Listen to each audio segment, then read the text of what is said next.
감사합니다. 또 이제 가을이 되어서 우리가 또 주님의 말씀을 함께 공부하고자 함께 모였습니다. 또 이제 요한계시록의 말씀을 우리가 함께 공부하려고 합니다. 또 성령님께서 인도하여 주시옵소서. 예수 그리스도 이름으로 기도하옵나이다.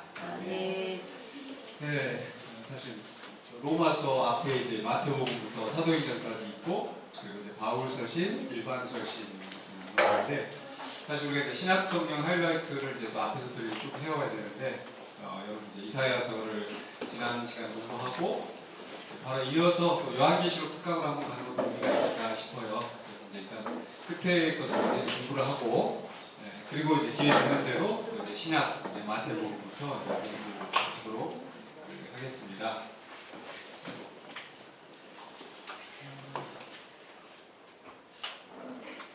자, 이제 요한계시록은 이제 어떤 책일까? 네, 요한계시록. 그냥 편하게 오실 분들도 좀 기다릴 겸 편하게 얘기를 좀 나누면서 가시죠.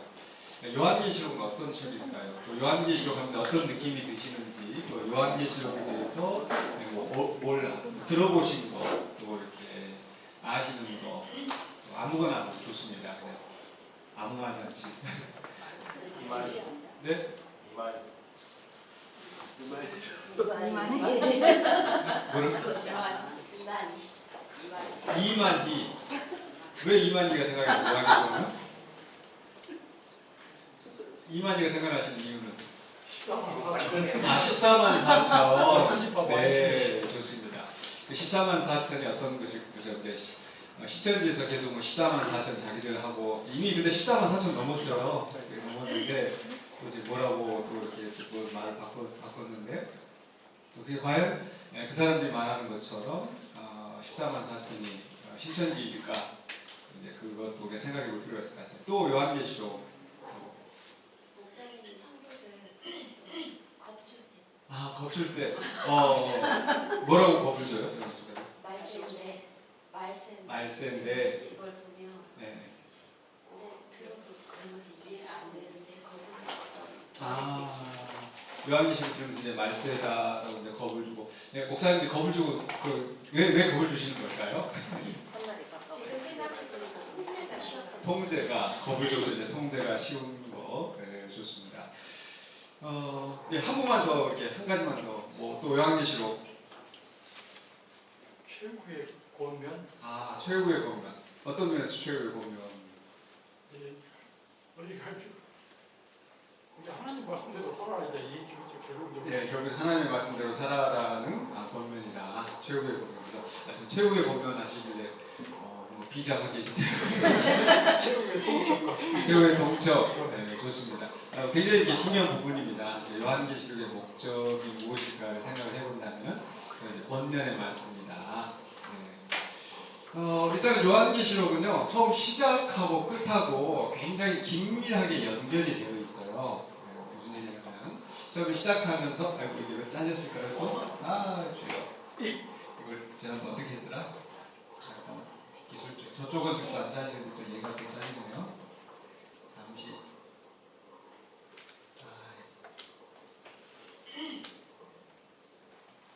첫 시간 첫 학기 이거 하는 게 정말 힘들더라고요. 학교 가서도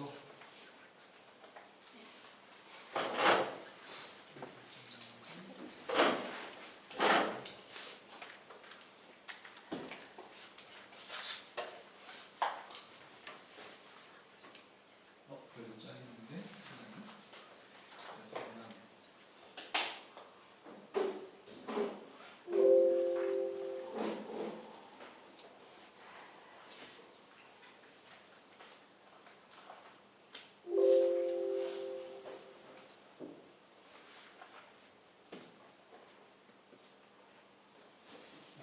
껐다가 다시 키는 게 제일 가까이가 해서 그동안에 좀 다르게 좀 해볼게요. 일단 요한계시록 하면 이제 겁이 나게 하는 또 이제 말세 이런 걸 생각하면 좀 끔찍하기도 하고 무섭기도 하고 또 읽어도 이게 무슨 소리인지 좀 잘 구분도 안 되고 그래서 좀 읽기가 좀 꺼려지는 책이기도 하죠. 혹시 내가 잘못 읽고 또 내가 이단으로 빠지면 어떡하나. 이단들이 워낙에 요한계시록을 가지고 많이 장난을 치니까 그렇게 될까 하는 그 두려움을 가지게 하는 책입니다. 자, 일단 요한계시록은 이제 언제 써졌을까, 누가 썼을까, 이제 쉬운 것부터 보겠습니다. 요한계시록 하니까 이제 사도 요한이 썼겠죠. 네, 요한이 썼는데, 그럼 이제 언제 썼을까? 이제 신약성경에서 제일 마지막에 쓰여진 책이 요한계시록이라고 해요. 그래서 아마 AD 90년 이제 요한이 반모섬에 이제 귀양가 있을 때, 왜 요한이 반모섬에 귀양가 있을까? 왜 귀양가 있겠어요? 그냥 뭐 추측으로 귀양 갔다. 괜찮아요. 틀리셔도 괜찮습니다. 아까 대답도 잘 하셨어요. 귀양 갔다는 얘기는 그 상황이 지금 어떤 상황입니다는 얘기예요. 죄를 지어서 귀양 갔을 것이다. 또 정치적으로 좋습니다. 또 종교적으로 핍박을 받고 있는 시기겠죠. 그래서 그 그리스도를 증거하는 것 때문에 또 이제 로마에 박해야 돼서 역사에도 나옵니다만 뭐 이제 네로가 뭐 이제 시민들을 통제하고 자기의 통치를 저기하기 위해서 막 불을 질러놓고 그래서 기독교인들한테 막 밀어놓고 덮 뒤집어 씌우고 그렇게 하면서 막 기독교를 핍박하고 박해하고 그런 속에서 이제 그 요한도 이제 잡혀가지고 이제 귀양을 가고 이런 상황이죠. 그러니까 우리가 요한계시록을 읽을 때 그런 정치적인 또 종교적인 박해 아래서 히브리서에 있는 말씀처럼 칼로 베이고 톱으로 켜임을 당하고 돌로 쳐 맞아 죽이고 또 막 로마 그 영화에서 보면 막 경기장에서 막 크리스찬들 막 이렇게 막 짐승들을 잡아먹히게 하고 이런 상황에서 지금 이제 요한계시록이 써졌다는 것을 우리가 생각해야 돼요. 지금처럼 우리처럼 와서 요한계시록 공부한다, 공부하러 가봐야지 뭐 이런 상황이 아니고 정말 그런 생명을 내걸고 신앙을 지켜야 되는 그런 시대적인 상황 속에서 쓰여졌다는 책이라는 것을 일단 염두에 두셔야 돼요. 그렇다면 그 요한계시록이 도대체 뭘 얘기하려고 하는 것일까 생각을 해본다면 거기에 이제 대략 한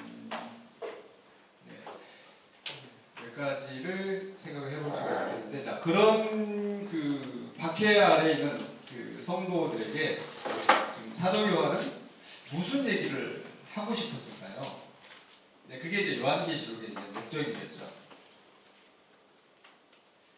여러분 요한계시록 그랬을 때 요한계시록 내용은 뭐 조금씩은 이렇게 뭐 읽어보시기도 하고 아시기도 하셨잖아요. 그럼 박해 아래 있는 그리스도인들에게 도대체 뭘 얘기하고 싶었을까? 이제 막 아까 우리 마지막에 목사님 겁을 주고 이제 통제하기 위해서 사도 요한이 그러기 위해서 쓰였을까? 아니면 어떤 목적에서 썼을까? 요한계시록 희망을 주기 위해서, 희망을 주기 위해서 맞습니다. 어떤 희망?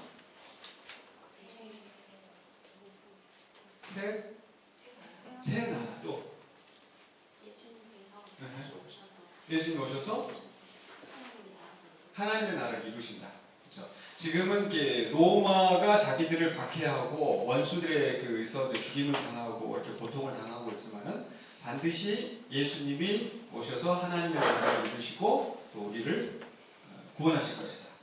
그렇죠? 그러니까 어떻게 하라? 아까 최후의 권면이라고 말씀하셨잖아요. 그러니까 어떻게 하라?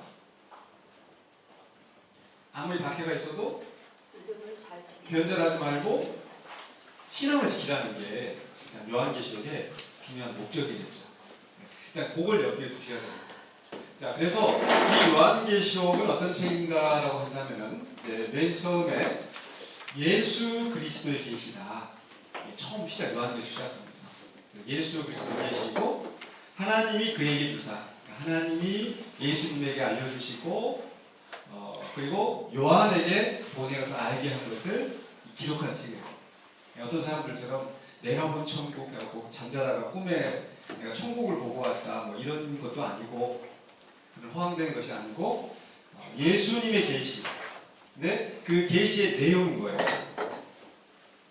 계시의 내용이 반드시 속히 일어날 일들에 대해서 알게 하시오. 그 종들에게 보이죠. 그 종들이라고 하면은 바로 지금 박해 아래 있는 그 종들이겠죠. 지금 당신들이 박해를 받고 있지만은 장차 이렇게 될 거야라고 말씀하는 겁니다. 결론에 가서도 22장 6절에서도 바로 그의 종들에게 반드시 속히 되어질 일을 보이시려고 천사를 보내서 요한에게 알게 하시는 것이다 라는 겁니다. 자, 그래서 요한계시록 어떤 책인가라고 하면 장차 일어날 일들에 대해서 예수 그리스도께서 계시로 말씀하시는 것, 계시로 보여주셔서 또 요한에게 알게 하시고 우리에게 알게 하시려고 반드시 됩니다. 자, 그래서 이 요한계시록의 목적은 무엇인가 보면 이 예언의 말씀을 읽는 자와 듣는 자 그가 기억한 것을 지킨다는 복이 있다, 때가 가깝다. 그렇죠? 22장 7절에서도 내가 속히 올 것이다. 이 두 말의 예언의 말씀을 지키는 자는 복이 있을 것이다. 말씀을 하죠. 그러니까 이것은 요한계시록은 겁을 주기 위한 책이 아니고 정말 희망을 가지고 그 하나님 예수님의 말씀을 지키며 살 수 있는 그 소망을 갖게 하는 것. 그리고 정말 읽는 자, 듣는 자, 기록된 것을 지킨다. 복이 있다. 그래서 요한계시록을 읽으면 우리가 어떤 느낌이 들어야 되냐? 겁이 나는 게 아니라 복이 있을 것이다. 희망이 솟아나고 기쁨이 솟아나고 정말 말씀을 내가 정말 말씀대로 살아야겠다. 이게 솟아나야 되는 거죠. 자, 그러면서 이제 속히 오신다고 했으니까 7절에서 그가 구름을 타고 오실 것이다. 각 사람의 눈이 그를 보겠고 그를 찌른 자들도 볼 것이다. 또 22장 20절에서 이것들을 증언하신 분이 누구겠어요? 예수님, 예수 그리스도이시. 이것들을 증언하시기가 가라사대 이르시되 내가 진실로 속히 오리라 하시거늘 아멘 주 예수여 오시옵소서. 그러니까 요한계시록을 읽으면서 우리가 예수님이 속히 오실 것을 기대하면서 우리가 이 말씀대로 기록한 것을 지키면서 또 소망 가운데 살아가는 거죠. 그러면서 알파와 오메가다. 누가 말씀하신 거예요? 하나님이. 그래서 처음 창조하시고 이 인류의 역사를 완성하시는, 우주의 역사를 완성하시는 하나님이 말씀하시는 거고, 마지막으로 22장 13절에서도 알파와 오메가, 처음과 마지막, 시작과 마침. 그래서 이 마침이 누구에게 지금 달려있어요? 하나님께 달려있는 거고, 바로 그 모든 일의 중심에 예수 그리스도가 이것을 우리에게 알려주시는 것이다. 이렇게 보시면 되겠습니다. 그래서 이게 시작과 끝이 요한계시록이 어떤 책인가를 우리에게 분명히 보여주고 있어요. 자, 그 안에 이제 그럼 이제 아까 제가 그 얘기 하다가 좀 살짝 다시 돌아왔는데, 속히 일어날 일이 언제 일어날 일일까? 거기에 대해서 이제 그 요한계시록을 어떻게 이제 해석할 것이냐, 거기 다 달려 있는데, 조금 이제 학문적인 내용인데, 그냥 뭐 듣고 잊어버리셔도 되고, 그렇다고 뭐 아주 어려운 얘기는 아니에요. 그러니까 이제 요한계시록 보면 뭐 음료가 나타나고 또 무슨 뭐 대접을 쏟을 때 무슨 일이 벌어지고 이런 일들 있잖아요. 그게 반드시 일어날 일이다라고 해서 언제 일어날 일일까? 언제 일어날 일일까요? 질문 좀 애매한 질문인데. 네? 언제? 정하실 때 일어날 것이다. 굉장히 쉽게 빠져나가시네요. 때와 기한은 하나님께 달려있고 우리는 모른다. 네, 맞습니다. 네. 이렇게 생각하시면 첫째는 이제 과거, 현재, 미래, 또 영적인. 무슨 얘기냐면 아까 지금 이 요한계시록은 로마의 박해 아래에 있는 성도들의 대상으로 지금 쓴 거라고 했잖아요. 막 로마 황제가 막 자기를 죽이려고 하고 막 이러고 있어요. 그러면 그 사람들에게 우리가 보통 생각하는 것처럼 마지막 때 또는 먼 미래에 예수님이 부활하셔서 재림하셔서 하나님 나라를 이루실 것이다. 그렇게 하는 게 과연 그 박해 아래 있는 성도들에게 얼마만큼 와닿을까? 무슨 아시겠죠? 그래서 지금 어떤 사람들이 이것을 이제 이 요한계시록을 맡은 무슨 일곱 뿔이 어떻고 막 이렇게 되면은 그 당시 로마 황제가 누가 있었는데 그 황제가 이제 망하고 이렇게 될 것이다. 그리고 이제 로마가 망하고 그리고 이제 기독교가 이제 부흥을 하게 되고 이렇게 이루어질 것을 설명한 것이 요한계시록이다.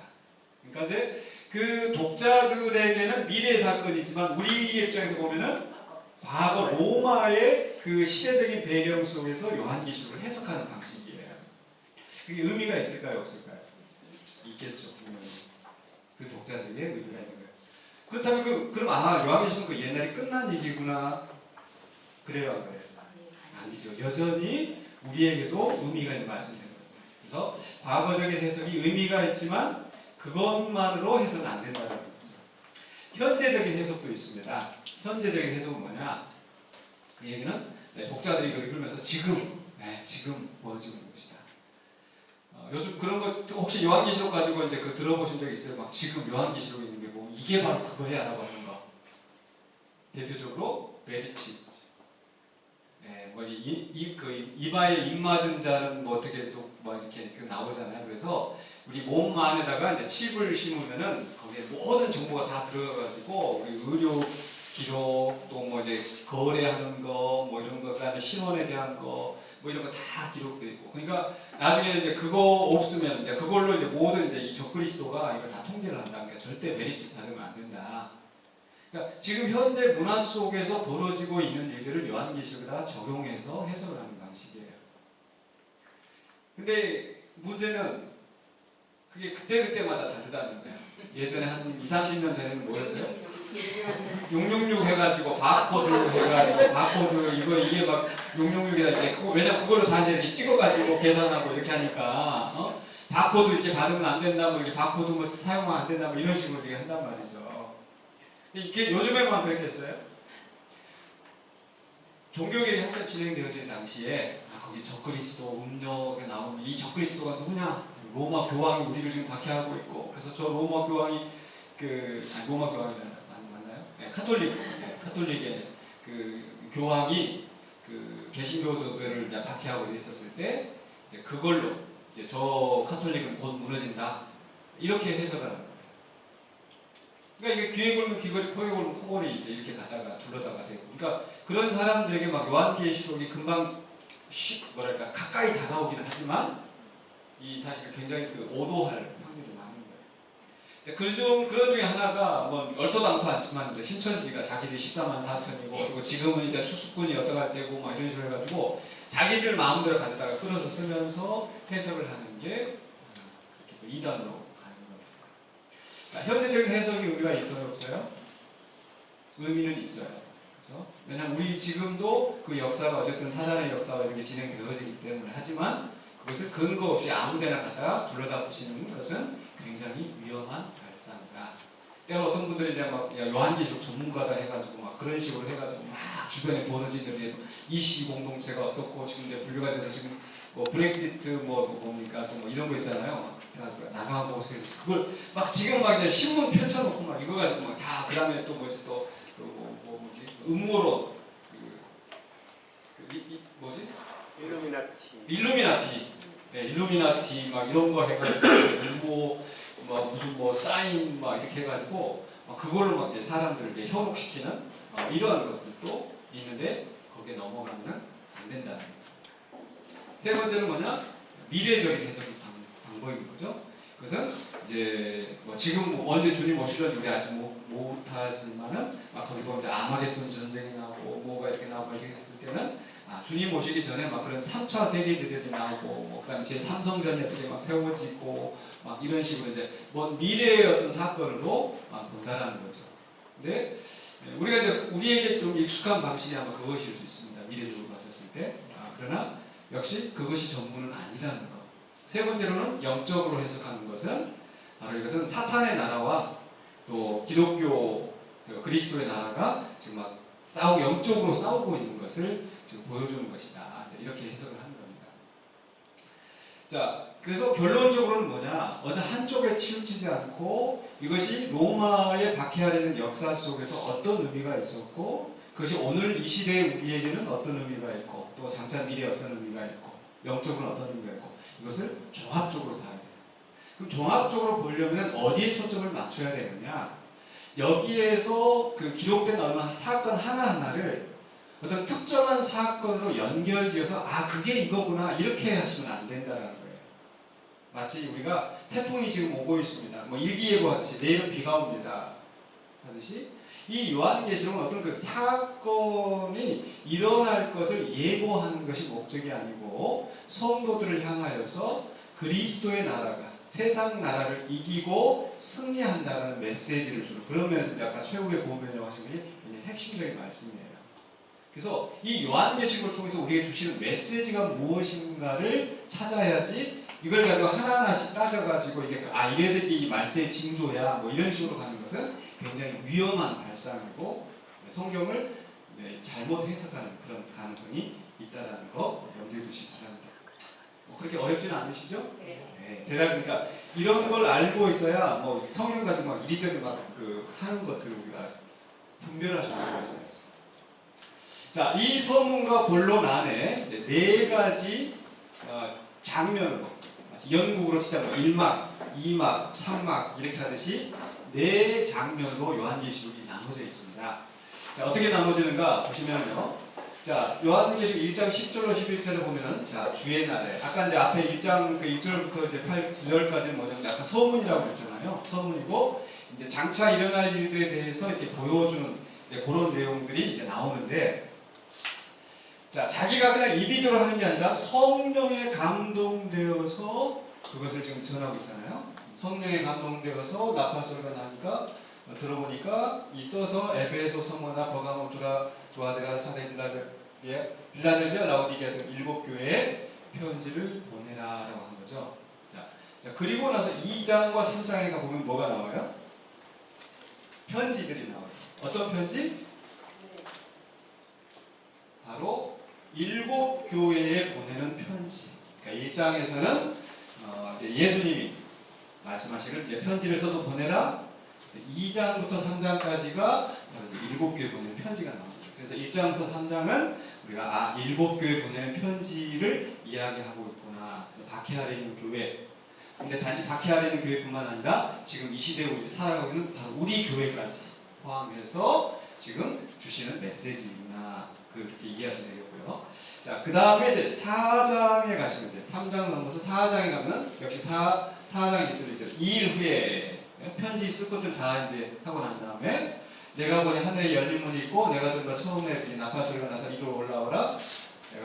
내가 마땅히 일어날 일을 보일 것이다. 내가 성령에 감동되었더니 성령에 감동되었어. 지금 장면이 바뀌는 거죠. 2막. 자, 여기 2막에서 지금 보여주는 것은 지금 성령에 감동되어서 뭘 지금 보여주고 있어요? 뭘 보여줄 것이다?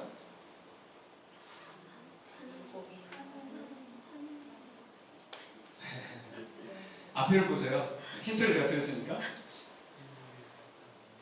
이리로 올라오라. 이후에 마땅히 일어날 일들을 내가 내게 보이리라. 그래서 성령에 감동되어서 이후에 마땅히 일어날 일들을 보일 것이다.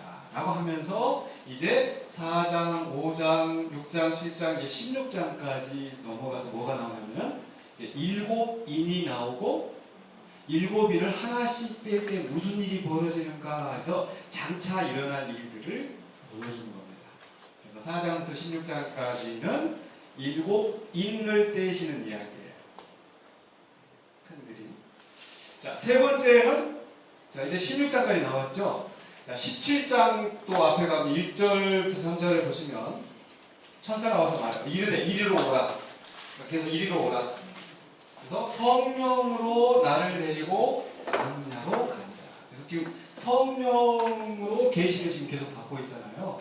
근데 이리로 올라오라. 내가 뭘 보여주겠다? 응?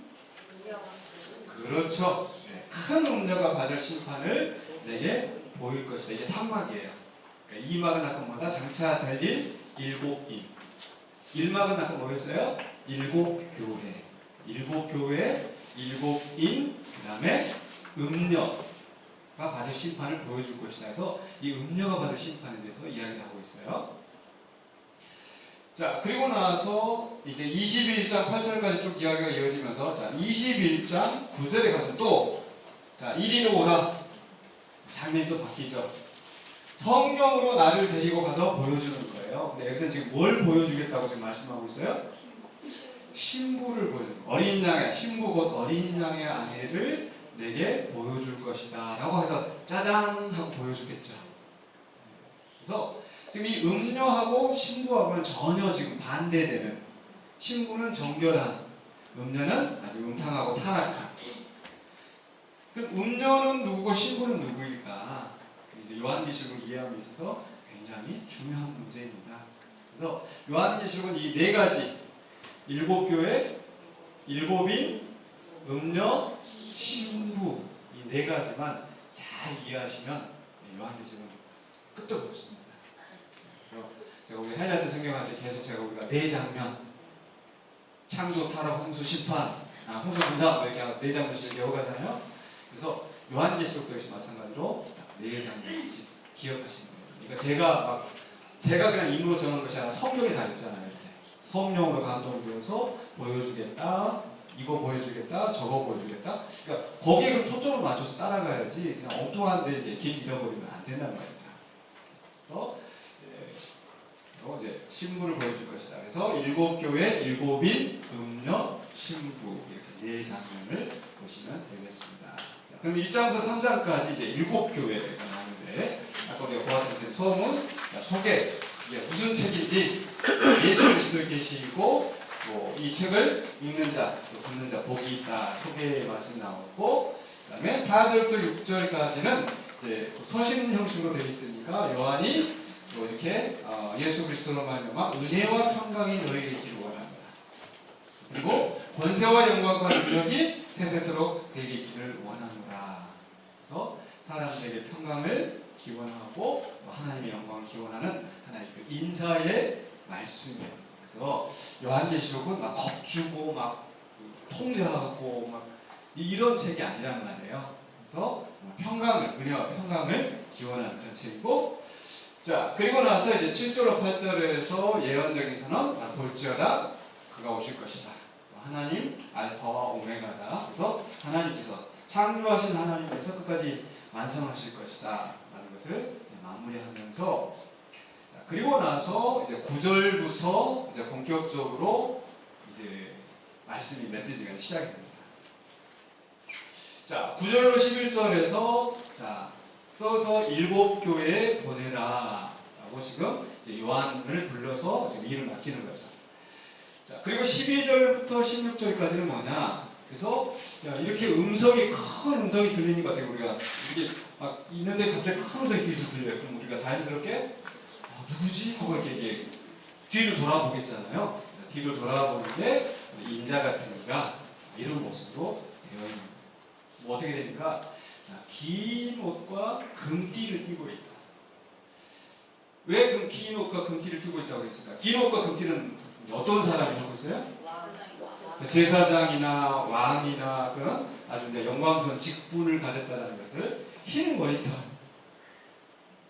노인, 지혜자, 불꽃 같은 눈, 통찰해서 살피는 빛난 주석 같은 거, 주석은 강철, 우리 지금 또 비슷한 무쇠팔, 무쇠다리 이렇게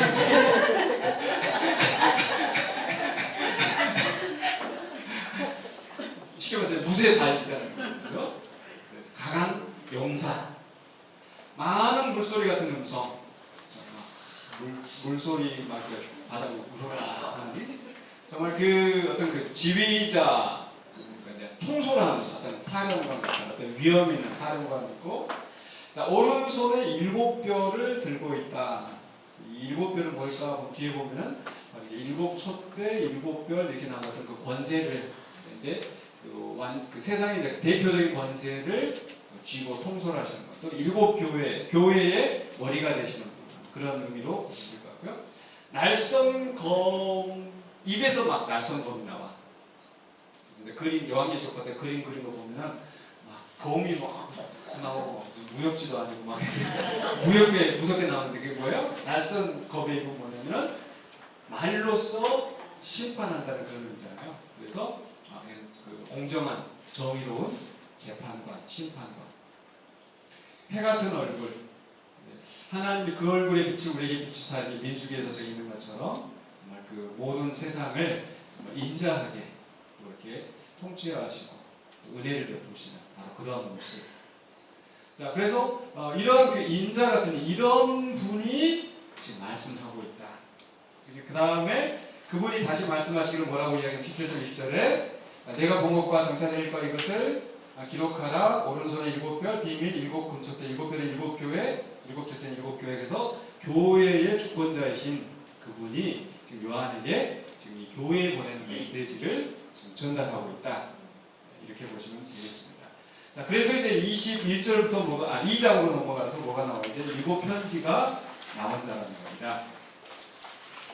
자, 7교회 보내는 편지가 나오는데 에베소 교회, 소고나 교회, 버가모, 두아디라, 사데, 빌라델비아, 라오디게아 교회 이렇게 나오죠. 자, 파란색으로 있는 교회가 2개가 있네요. 혹시 제가 왜 이렇게 했는지 칭찬받는 교회 보면은 이 각 교회들마다 내용 보면 어떤 내용들이 있어요? 칭찬하는 것도 있고 책망하는 것도 있고 그런데 이 2교회는 책망하는 것이 없이 칭찬만 받으니까 얼마나 좋아요. 우리도 그런 교회가 되었으면 좋겠습니다. 네. 자, 근데 이 편지니까 편지를 보면 어떤 그 형식이 있잖아요. 아버님 전상서, 어머님 전상서. 빛의 우리한만강 하시니까. 그리고 나서 이제 본론은 뭔가 돈 떨어졌습니다.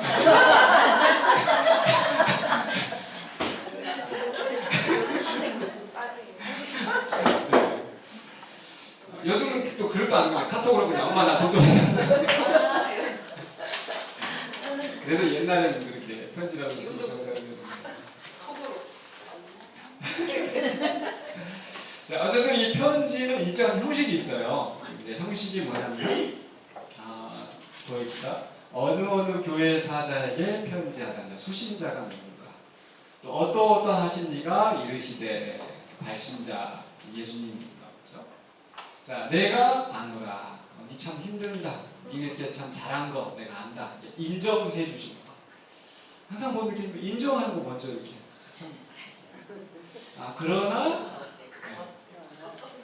그러나 네, 너에게 책망할 것이다. 책망할 것이 있으니까 어떻게 해야 되겠어요? 그렇게 하지 마. 권고하고. 근데 권고만 해서 끝날 게 아니잖아요. 그러니까 안 들으면 너 이제 혼날 거야. 경고하는 말씀도 나오고. 그러면서 마무리는 뭐냐? 약속의 말씀. 귀 있는 자는 교회가 성령이 하신 말씀 들으라. 이기는 자에게는 뭐 생명의 별과 이런 식으로 저는 교회에 주신다는 말씀. 그래서 항상 이 패턴으로 딱 되어 있어요. 그래서 각 교회들마다 어떻게 되어 있는지. 여러분 이제 그 받으셨죠? 예. 아침에 막 열심히 막 정리해서 하느라고. 자, 첫 번째 보시면 이제 에베소 교회 사자에게 편지하라. 오른손에 있는 7별을 붙잡고 7 근초대 사이에 다니시는 이. 자, 그러니까 7별을 붙잡고 7 근초대에 다니시는 이는 어떤 의미가 있겠어요? 아까 7 근초대는 뭐다? 7 교회다. 그러니까 7별을 잡고 7 근초대 사이. 그래서 교회의 머리 되시고 주권자가 되시는 분이 지금 편지합니다. 그러니까 너희의 왕이 이 온 교회, 세상 교회 통치자가 편지하고 있다. 그런 뜻이겠죠. 너희 수고와 인내, 아까 거짓과 배격한 것, 주를 위해 성실한 것을 안다. 지금 박해하는 교회들이잖아요. 그런 속에서 정말 신실하게 정말 하나님을 믿고 또 그 속에서 서로 어려운 사람이 있으면 서로 돌아보고 사랑으로 베풀고 그걸 안다. 하나님 알고 계시는 거예요. 그러나 뭐라? 첫 사람을 잃어버렸다. 자칫하면 우리가 그럴 수 있어요. 열심히 봉사하고 열심히 예배도 드리고 이렇게 하는 건데 어느 순간에 보면 처음 초심을 잃어버리는 상태가 될 수 있는데 자, 그러니까 처음 사람을 잃어버렸다. 그러니까 어떻게 하나? 어디서부터 떨어졌는지를 생각하고 회개하여 처음의 미를 가지라. 처음 마음을 가지라. 경고로 회개하라. 그렇지 않으면 내가서 촛대를 그 자리에서 그러니까 교회 주권자 촛대를 사이에 다니시는 분, 7별을 가지신 분이 그러니까 교회가 잘못된 길로 갈 때는 그 교회를 없애버릴 수 있다는 거죠. 이런 말씀. 자, 서문학교의 사제에게 편지하라. 처음이요 마지막이요 죽었다가 살아나십니다. 지금 너에게 말한다. 죽었다가 살아나신 이는 교회를 위하여서 대속적인 죽음을 죽으시고 부활하셔서 또 이제 그 왕으로 만왕의 왕 만주의 주로 계시는 분 그분이 지금 편지하고 있다. 내용 너희가 환난과 궁핍 가운데 있으나 실상은 부요하다. 서문한 교회 지금 칭찬받는 교회에 대해서 정말 겉은 정말 초라하고 그렇지만 그 속에서 정말 부요한 좀 그럴 수 있죠. 아주 시골 교회 참 그렇죠. 뭐 큰 교회, 대형 교회, 물론 대형 교회라고 다 나쁘다는 뜻이 아니라 겉모습으로만 판단할 수 없다. 그래서 정말 초라한 교회 같고 사람도 많지 않고 그런데 실상 정말 주님 보시니 정말 너희들 부요한 교회다, 풍성한 교회다. 우리가 어떻게 우리가 칭찬받는 교회가 되는지 많이 생각을 하는 것 같아요. 그러면서 장차 받을 고난을 두려워하지 말라. 지금 박해 아래 있는 성도들을 향해서 너희들이 박해가 있다 해서 두려워하지 말라. 그러면서 주시는 말씀이요, 죽도록 충성하라. 그러면 생명의 관을 주리라. 여기서 죽도록 충성하라는 말이 무슨 뜻이겠어요? 열심히 막 가서 봉사하고 이런 뜻이 아니고, 고난을 두려워하지 말라. 그러니까 박해가 있을 때 예전에 우리 뭐 성육신, 사육신 뭐 이런 게 나오잖아요. 그러니까 충성이라는 의미는 막 열심히 봉사한다는 그런 뜻이 아니라 사실은 정확히 얘기하면 변절하지 말라. 그래서 지금 이제 박해 아래 있었을 때 만약에 변절하면 어떻게 되겠어요?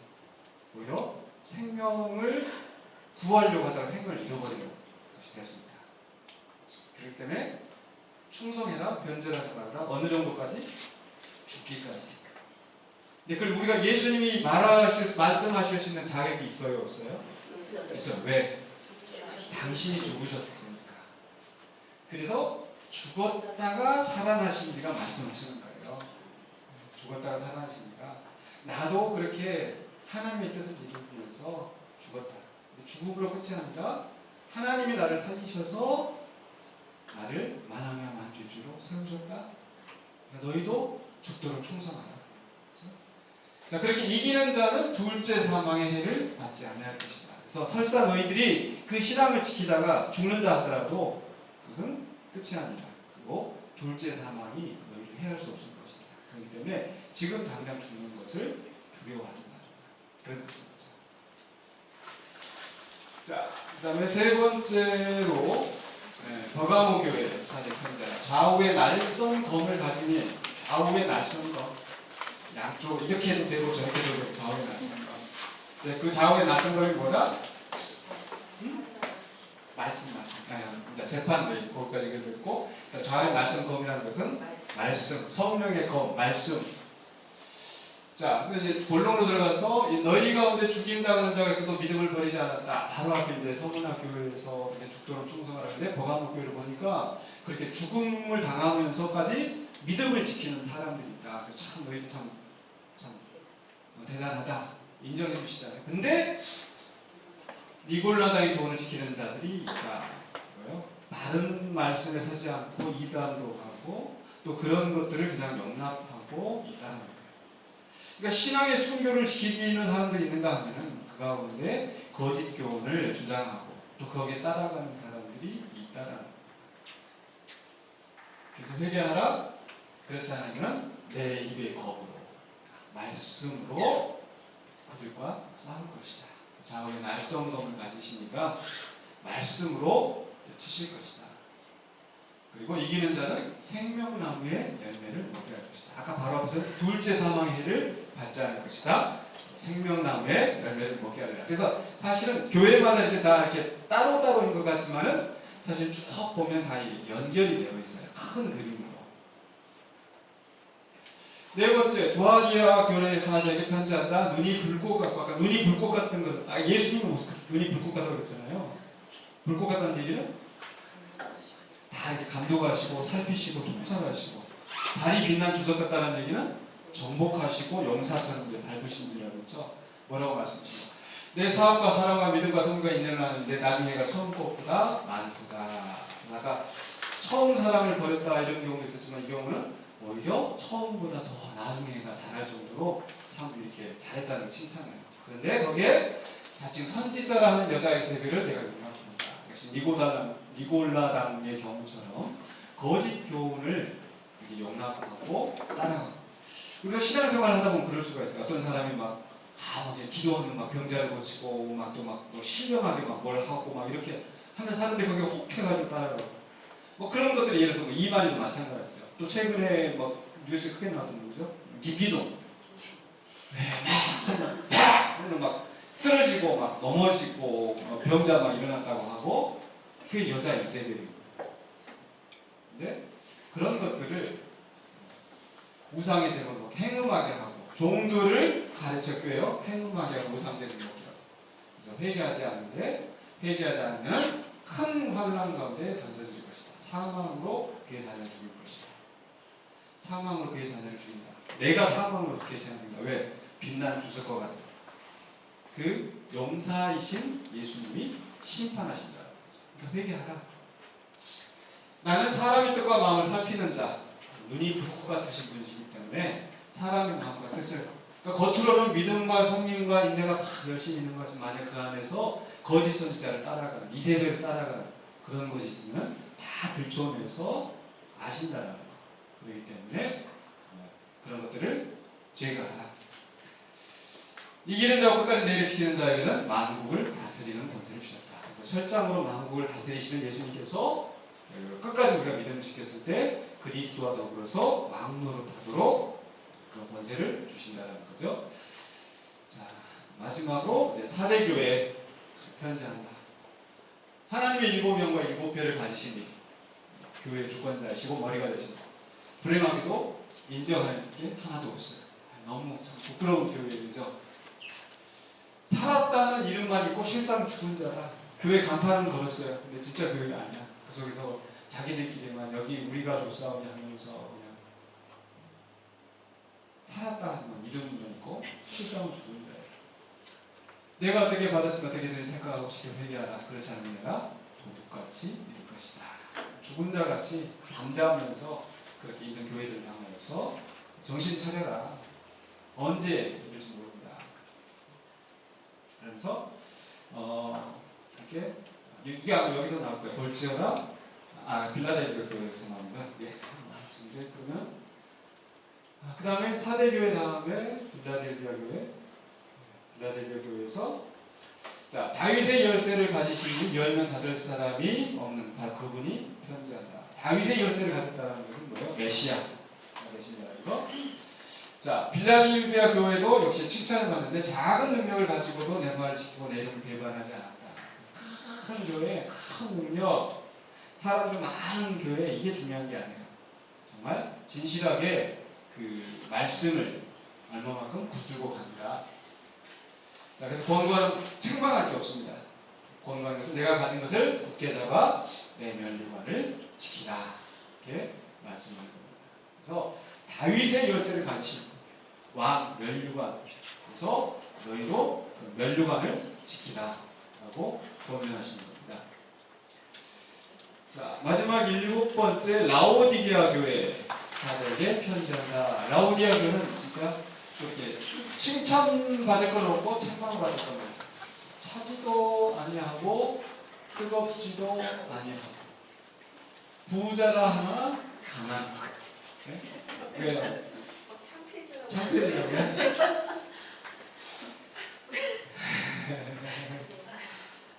네, 그래 안 창피하셔도 될 것 같아요. 지금 우리 교회를 생각해 보면 말씀을 사모하고 말씀으로 가려고 하고 참 그렇게도 애쓰고 있고 교회가 바른 길로 가기 위해서 이렇게 애쓰고 있고 사실 이런 교회가 또 어디 있어요? 그래서 좀 자긍심 가지셔도 될 것 같아요. 그래서 우리의 모습이 연약하고 부족하지만 말씀대로 가려고 많이 애를 쓰고 있기 때문에 그 속에서 그 책망할 것이 있지만 그래도 너희들 수고한 거 내가 한다. 네, 너희들만 내가 한다. 너희들 그렇게 기도한 거 내가 한다. 너희들 수고한 거 내가 한다.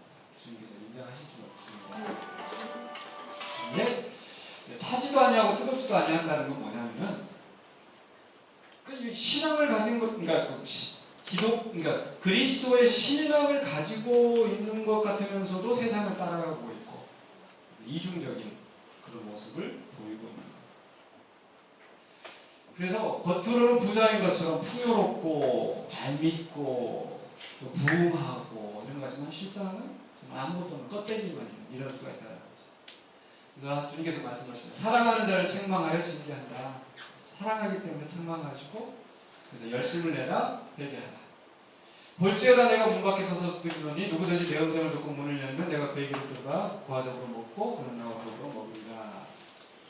두 가지로 해석이 가능합니다. 하나는 이렇게 지금 책망하고 징계하면서 뭐예요? 주님이 마음을 두드리면서 나에게로 돌아오라. 그럼 내가 너희와 더불어 먹고 살 것이다.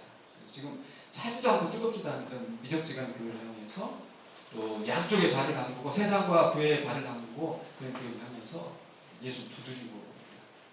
두 번째로는 이제 그 마태복음, 마가복음 같은 거에서 보면 이제 두드린 마가복음 10장에 있더라고요.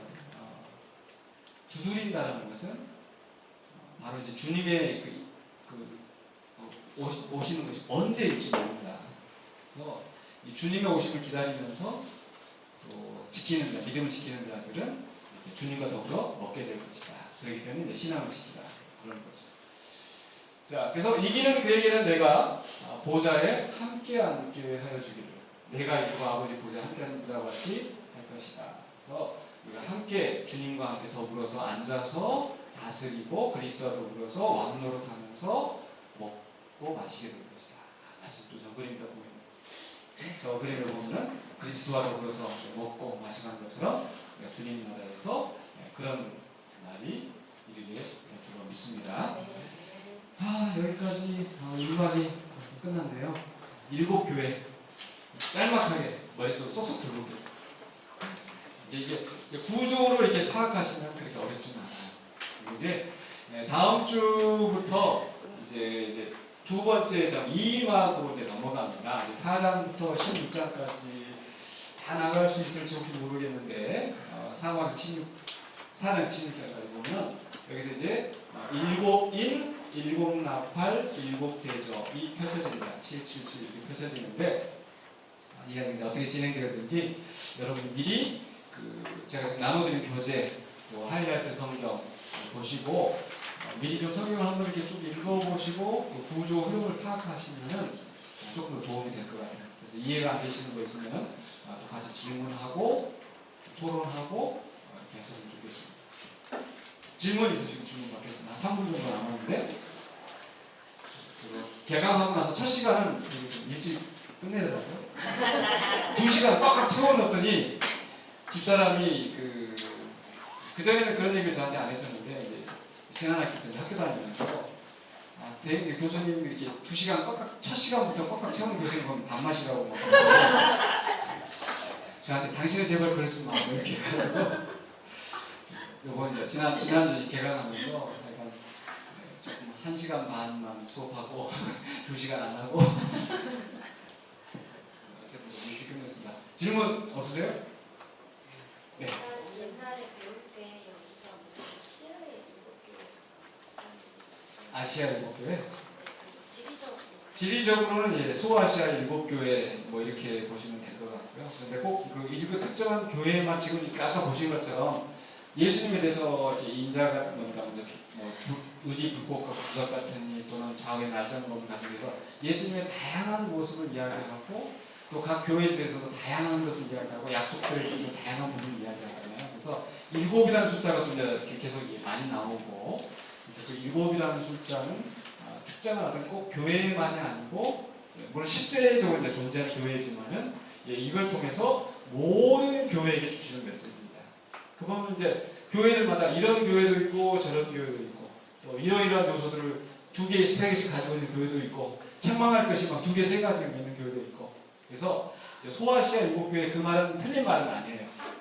근데 특정한 교회에만 해당되는 것이 아니라 온 교회를 향하여 주시는 메시지다. 이렇게 이해하시면 될 것 같습니다. 그런데 이 교회들이 그때 요한 당시에 실제로 존재했었다고 생각이 되죠. 네. 그래서 이제 그 특정한 교회들 마치 우리가 로마서를 보면서 로마에 있는 교회에 편지하노니라고 했을 때 단지 로마에 있는 교회만이 아니라 그 말씀이 우리에게도 적용되어지고 갈라디아서도 그런 것처럼 역시 요한계시록 말씀도 그렇게 이해하시면 될 것 같아요. 네, 좋습니다. 다음 주에 이제 추석이라서 뵙고 그 다음 주에 다시 모여서 공부하겠습니다. 그래서 추석 때 열심히 성경 잘 읽어오시기 바랍니다. 수고들 하셨습니다.